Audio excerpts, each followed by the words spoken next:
शंकराचार्य का पद हम हिंदुओं के लिए एक बहुत ही श्रद्धा का पद होता है और एक बहुत पवित्र पद होता है। शंकराचार्य के प्रति हम तमाम हिंदुओं में एक अगाध श्रद्धा होती है। ऐसे में शंकराचार्य जी को, कोई भी शंकराचार्य हो, वो किसी व्यक्ति विशेष के लिए और पार्टी विशेष के लिए जब इंडोर्समेंट करते हैं तो निश्चित तौर पर वो अपने पद से नीचे उठ जाते हैं। इंडोर्समेंट करने का काम फिल्म स्टारों का होता है, क्रिकेट स्टारों का होता है। शंकराचार्य का पद उससे बहुत बड़ा होता है। कल ज्योतिर्मठ के शंकराचार्य जी, अभी मुक्तेश्वरानंद जी ने जिस तरीके से राजनीतिक भाष्य किया, उस पर हमको ऐतराज है। उन्होंने एक विश्वासघात की बात कही। हिंदू हृदय सम्राट शिवसेना प्रमुख बाला साहब ठाकरे ने हिंदुत्व की एक विचारधारा का प्रचार किया जिसका अनुसरण शिवसेना वर्षों तक करती है। 2019 में बाला साहब जी के उसी हिंदुत्व की विचारधारा के आधार पर शिवसेना और भारतीय जनता पार्टी ने साथ साथ चुनाव लड़ा, लेकिन उद्धव ठाकरे जी अपनी व्यक्तिगत महत्वाकांक्षा के कारण उस विचार को त्याग करके कांग्रेस और एनसीपी के साथ जाकर सरकार बनाते और मुख्यमंत्री बन जाते। क्या यह विश्वासघात नहीं था? लेकिन मैं इसके आगे बढ़ के बोलूंगा कि वो अपनी महत्वाकांक्षा की वजह से एक राजनीति कर रहे थे, लेकिन बुनियादी तौर पर कहीं ना कहीं विचारों के साथ, हिंदुत्व के साथ वो विश्वासघात था। शंकराचार्य जी ने विश्वासघात का जिक्र किया और वो कह रहे हैं कि 2022 में एकनाथ शिंदे जी के नेतृत्व में जो शिवसेना के तमाम विधायकों ने उद्धव ठाकरे के खिलाफ विद्रोह किया और बाला साहब जी के विचारों के आधार पर पुनः बीजेपी के साथ सरकार बनाई, वो विश्वासघात था। ये शंकराचार्य जी को ऐसा लग रहा है, ऐसा कहना है उनका। वो भी विश्वासघात नहीं था, वो एक प्रकार की राजनीति थी। लोग अपनी अपनी महत्वाकांक्षा के हिसाब से काम करते हैं। उद्धव ठाकरे ने अपनी महत्वाकांक्षा के हिसाब से काम की और जो शिवसेना के जो विधायक थे उन लोगों ने अपनी महत्वाकांक्षा के हिसाब से और विचारों के आधार पर, विचारों का अनुसरण करते हुए, बाला साहब जी के विचारों का अनुसरण करते हुए आगे बढ़कर के गए। ऐसे में शंकराचार्य जी का मातोश्री जाना वो उनका व्यक्तिगत फैसला, हमको उस पर कोई ऐतराज नहीं है। कोई भी साधु सन्यासी किसी को भी आशीर्वाद दे सकता है, लेकिन शंकराचार्य पूरे हिंदुओं के धर्मगुरु होते हैं। ऐसे में किसी खास हिंदू को आशीर्वाद देना और किसी दूसरे हिंदू के लिए एक बुरा भाव मन में रखना, मुझे लगता है ये शंकराचार्य के पद को शोभा नहीं देता। और इसलिए मैं उनसे निवेदन करूंगा कि कल उन्होंने जिस प्रकार से कहा कि उनकी पीड़ा तब कम होगी जब उद्धव ठाकरे चीफ मिनिस्टर बनेंगे, मुझे लगता है कि शंकराचार्य के मन में हर हिंदू के लिए पीड़ा होनी चाहिए, हर हिंदू को आशीर्वाद देना चाहिए। मुख्यमंत्री कौन बनेगा महाराष्ट्र का, ये शंकराचार्य नहीं तय कर सकते। ऐसी अपेक्षा कर सकते हैं, इच्छा रख सकते हैं, आशीर्वाद भी दे सकते हैं, लेकिन महाराष्ट्र का मुख्यमंत्री या किसी भी राज्य का मुख्यमंत्री वहां की जनता तय करती है। आने वाले दिनों में महाराष्ट्र में कौन मुख्यमंत्री बनेगा, यह तो अभी तक एमवीए में ही तय नहीं है। और ऐसे में पूरे महाराष्ट्र की जनता के ऊपर अपने विचार, अपनी सोच थोपना, मुझे लगता है शंकराचार्य जी के लिए यह गलत फैसला था। उनको राजनीति में नहीं जाना चाहिए, राजनीतिक भाष्य नहीं करना चाहिए। हम शंकराचार्य जी के इस राजनीतिक भूमिका के खिलाफ यहाँ पर उपस्थित हैं और मैं उनसे आदर करूंगा कि उनके प्रति हमारे मन में जो आदर है, सम्मान है, उस सम्मान की रक्षा करते हुए वे कम से कम इस प्रकार के राजनीतिक कार्यक्रमों में और इस प्रकार के राजनीतिक बयानबाजियों से बचें। इससे उनके मन का, उनके पद का सम्मान रहेगा और पूरे देश में जो हमारे शंकराचार्य की जो एक संस्थान है, जो संस्था है, उस संस्था की पवित्रता बनी रहेगी। पूछा गया कि जो हिंदू होते हैं वो विश्वासघात नहीं करते हैं, क्या कहना चाहिए? ये बुनियादी तौर पर बहुत बड़ा कुतर्क था शंकराचार्य जी का कि हिंदू कभी विश्वासघात नहीं करता। विश्वासघात का सबसे पहले विश्वासघात हुआ कि नहीं हुआ, अपने आप में एक विवादास्पद विषय और इस विषय के ऊपर शंकराचार्य जी अपनी कोई राय ना बनाए तो बेहतर होगा।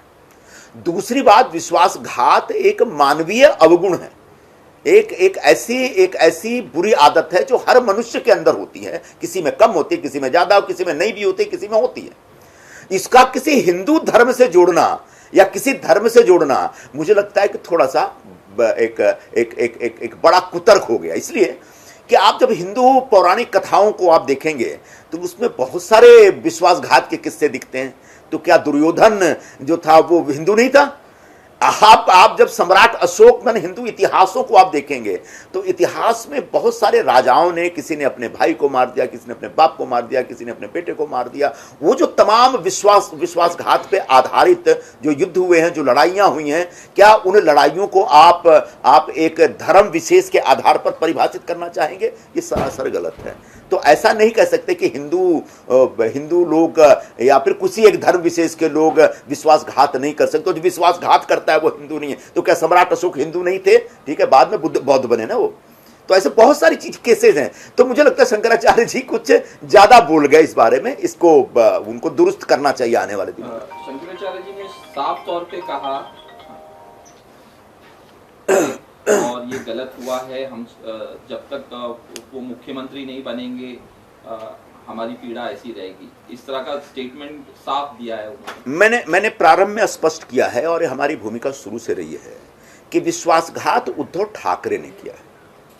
मैंने बताया आपको 2019 के चुनाव में शिवसेना उद्धव ठाकरे के नेतृत्व में और भारतीय जनता पार्टी दोनों ने मिलकर बाला साहब जी का जो हिंदुत्व का विचार है उस विचार के आधार पर चुनाव लड़ा था।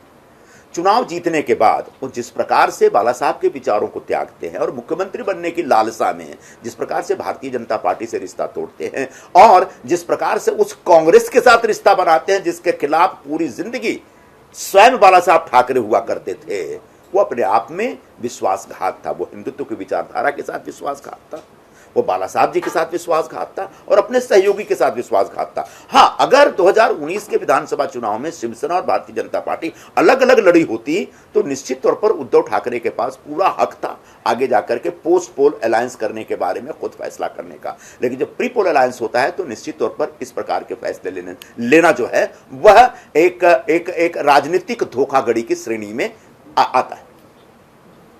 सर मराठीमध्ये सांगा, जो सर्वे शिवसेना करने जा रही है उसका फायदा पार्टी को कैसे पहुंचेगा, किन किन चीजों के ऊपर ही संगीत होता है? देखिए, निश्चित तौर पर ये जो सर्वे होता है वो करने वाले प्रोफेशनल लोग होते हैं और उसके वो इलाकों में जाते हैं, लिमिटेड लोगों से बात करते हैं, उसके बाद एक अपनी राय, अपनी भूमिका बनाते हैं। लेकिन उनकी जो राय है वो अंतिम राय नहीं हो सकती। पॉलिटिक्स सिर्फ एक प्रोफेशनल लोगों का काम नहीं है। जो पॉलिटिक्स है वो जो कई लेयर पे काम करती है, उसमें कई भावनाएं जुड़ी रहती हैं, कई स्तर पे काम होता है। तो दूसरा फीडबैक भी चाहिए। सिर्फ एक प्रोफेशनल एजेंसीज के फीडबैक पे काम नहीं चलेगा, उसके साथ साथ निश्चित तौर पर जिस व्यक्ति के बारे में विपक्ष कोई फैसला करने जा रहा है उस व्यक्ति के जाति, समाज, उसकी लोकप्रियता, उसका लोगों के साथ जनसंपर्क, उसका जनसंवाद, उसका व्यक्तित्व, तो ये सारी चीजें देखने के बाद एक फैसला होगा। लेकिन निश्चित तौर पर जो इस तरह की एजेंसी सर्वे करती हैं उसकी रिपोर्ट एक गाइडिंग फोर्स के तौर पर काम करता है हर पॉलिटिकल पार्टी के लिए। तो आने वाले दिनों में ये गाइडिंग फोर्स हो सकता है, लेकिन अंतिम फैसले का आधार होगा, मेरा ऐसा नहीं मानना। तो क्या ये सर्वे करने से शिवसेना को जो है वो बीजेपी के साथ सीट शेयरिंग मसले पर जो है उसमें मदद मिल सकती है ताकि ज्यादा सीटें जो है वो एकनाथ शिंदे गुट को मिल सके? अब निश्चित तौर पर शिवसेना की ऐसी अपेक्षा होगी कि जिन सीटों पर 2019 में जब शिवसेना एक थी उनके उम्मीदवार लड़े थे, उन सीटों पर एकनाथ शिंदे जी के उम्मीदवार, शिवसेना के उम्मीदवार उतरे। अब ऐसे मेरे ख्याल से 124 सीटें हैं। अब 124 सीटों में से कितनी सीटें आज एकदम हमारे अनुकूल हैं, इसके ऊपर हमारा काम चल रहा है। और मोटा मोटी तौर पर देखा जाए तो 101 सीटें ऐसी दिख रही हैं जहां पर शिवसेना पूरी ताकत के साथ चुनाव लड़ सकती है और भारतीय जनता पार्टी के लिए मददगार साबित हो सकती है ज़्यादा से ज़्यादा विधायक चुन करके लाने में। तो अब लेकिन ये अंतिम फैसला जो है कौन कितनी सीट पे लड़ेगा ये बहुत अर्ली स्टेज है। आगे जाकर तीनों पार्टियों के नेताओं के बीच कई दौर की मीटिंगें होंगी, दिल्ली में मीटिंग होगी, मुंबई में मीटिंग होगी, उसके बाद तय होगा कि कौन सी पार्टी एग्जैक्टली कितनी सीटों पे लड़ेगी। लेकिन जब इतना बड़ा अलायंस होता है तो सभी पार्टियों की अपेक्षा होती है कि ज़्यादा से ज़्यादा सीटों पर लड़ें और ज़्यादा से ज़्यादा कार्यकर्ताओं को वो टिकट दें, उम्मीदवार बनाएं। ये सभी पार्टियों की अपनी इच्छा होती है और इसमें कुछ गलत बात नहीं है। अंतिम फैसला सबके मिल बैठ करके तय होगा। सर, क्योंकि लोकसभा चुनाव के पहले ये बताया जा रहा था कि बीजेपी लगातार जो सर्वे का हवाला देकर के खुद के पक्ष में ज्यादा सीटें मांग रही थी और ऐसे में जब चुनाव के जो परिणाम आए उसको ध्यान में देते हुए कहीं ना कहीं शिवसेना एनसीपी को कम और भी कम सीटें मिलने की गुंजाइश थी। ऐसे में जिस तरीके का गणित आप बता रहे कि 100 सीटों पे मजबूत दिखाई दे रही है, तो क्या इससे ये उम्मीद शिवसेना की बढ़ सकती है कि उन्हें इस बार अलायंस में ज्यादा से ज्यादा सीटें मिले? वो कहीं ना कहीं मैं वही कह रहा हूँ, करने की कोशिश करेगी। मैं वही कह रहा हूँ, इसको प्रेशर नहीं कह सकते, इसको बोलते हैं कि हम अपनी अपनी पार्टियों को मजबूत करने के दृष्टिकोण से काम करते हैं। तो चाहे एनसीपी अजीत पवार जी की हो या फिर हमारी शिवसेना हो या फिर भारतीय जनता पार्टी, तीन पार्टियां प्रमुख तौर पर इस गठबंधन में, महायुति में, और तीनों पार्टियों के नेताओं के लिए यह सोचना कि हमको ज्यादा से ज्यादा सीट मिले कहीं से गैर वाजिब नहीं है, कहीं से एक एंटी पार्टी एक्टिविटी नहीं है, नॉन पॉलिटिकल सोच नहीं है। पॉलिटिकली तीनों पार्टियों को ज्यादा से ज्यादा सीट पर लड़ने के बारे में सोचना चाहिए। अंतिम फैसला तीनों पार्टियों के नेता बैठकर तय करेंगे, कहां कौन से उम्मीदवार किसके अच्छे हैं, कौन से सीट किसके लिए ज्यादा अनुकूल है, वो फैसला आगे जाकर होगा। इस मुद्दे पर मेरा एक आखिरी छोटा सा सवाल, लेकिन तीनों पार्टियों के सर्वे अगर उनके पक्ष में अगर दिखाई दिए तो ऐसे में फैसला किस तरीके से? मैंने वही बता रहे कि जो सर्वे होते हैं ना, ये महज एक छोटा सा गाइडिंग फोर्स होता है। इस सर्वे के आधार पर सारे फैसले नहीं होने चाहिए और होंगे भी नहीं। ये बीजेपी को संदेश नहीं, मतलब बीजेपी को नहीं, मतलब ये हमारे लिए भी एक संदेश है। शिवसेना भी सारे फैसले सिर्फ सर्वे के आधार पर नहीं करेगी। हमने सर्वे कराए हैं, हमको दिख रहा है कि सारी सीटें अच्छी हैं, लेकिन इन सर्वे से के बियॉन्ड जाकर के हमको देखना पड़ेगा कि उन सीटों पर उम्मीदवार कौन कौन है, उम्मीदवारों का अपना बैकग्राउंड क्या है, उनका जनसंपर्क क्या है, जनसंवाद क्या है, वो देखने के बाद एक फैसला होना चाहिए और वो फैसला हम आपस में बैठ कर शेयर करके लेंगे। सर, बिहार में मुख्य पॉलिटिकल रिएक्शंस आ रहे हैं, उसके ऊपर क्या कहना चाहेंगे? बिहार को लेकर फिर से ऑपोजिशन लगातार बहुत सारे सवाल उठा रहा है कि गुंडा राज है, जंगल राज है। मतलब ऐसा नहीं, एक मुकेश साहनी जी वहाँ के नेता हैं और उनके पिता की हत्या अगर हुई है तो निश्चित तौर पर ये बहुत ही दर्दनाक घटना है। सबसे पहले मैं मुकेश साहनी जी के लिए अपनी एक संवेदना, शोक संवेदना व्यक्त करता हूँ। और महाराष्ट्र और ये बिहार सरकार को निश्चित तौर पर तय करना पड़ेगा, पता लगाना पड़ेगा कि कौन लोग थे इस हत्या के पीछे और हत्यारों की मंशा क्या थी। तो एकदम से अभी कुछ भी कह देना अच्छी बात नहीं होगी। लेकिन मैं ये नहीं कहता कि बिहार में कोई गुंडा राज है।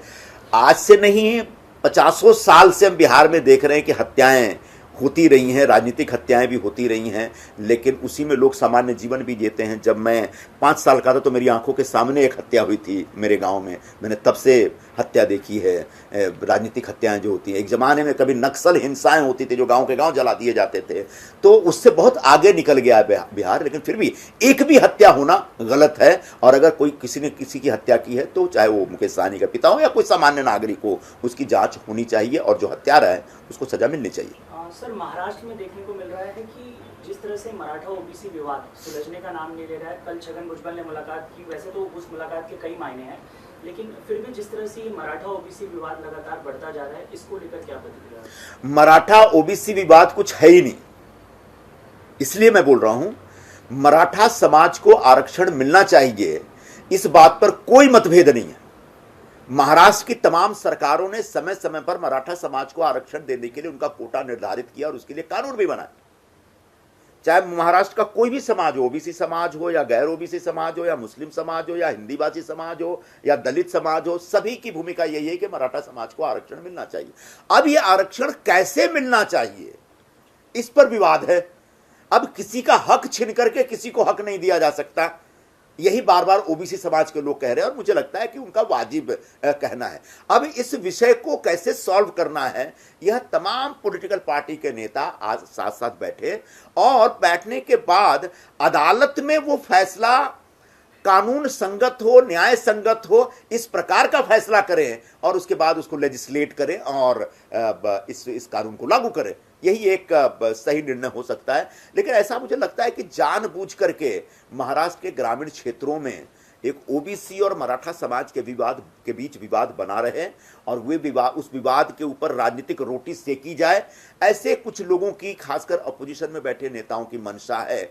और इस मंशा, इस राजनीतिक षड्यंत्र के शिकार मुझे लगता है कि मराठा समाज के जो आरक्षण के लिए आंदोलन करने वाले लोग हैं वो भी होते जा रहे हैं। इससे उनको सावधान रहना चाहिए। सर, आखिरी 2 सवाल होंगे। एक कि पंढरपुर वाली को लेकर जो यात्राएं चल रही हैं उसको राजनीतिक रंग देने की कोशिश की जा रही है, खासतौर पर जिस तरह से महाविकास आघाड़ी के भी नेता शामिल होंगे, जिस तरह से सीएम शिंदे भी शामिल होने वाले हैं, और दोनों तरफ से इस तरह की बात आ रही है कि क्या कहीं न कहीं अब विधानसभा चुनाव को मद्देनजर रखते हुए जो हिंदुत्ववादी एजेंडा है, खासतौर पर आप देखिए कल मुलाकात हुई शंकराचार्य की, तो जिस तरह से ये घटनाक्रम बन रहा है, क्या विधानसभा चुनाव को देखते हुए इस तरह का घटनाक्रम बन रहा है? पंढरपुर वारी का विधानसभा चुनाव से कोई लेना देना नहीं।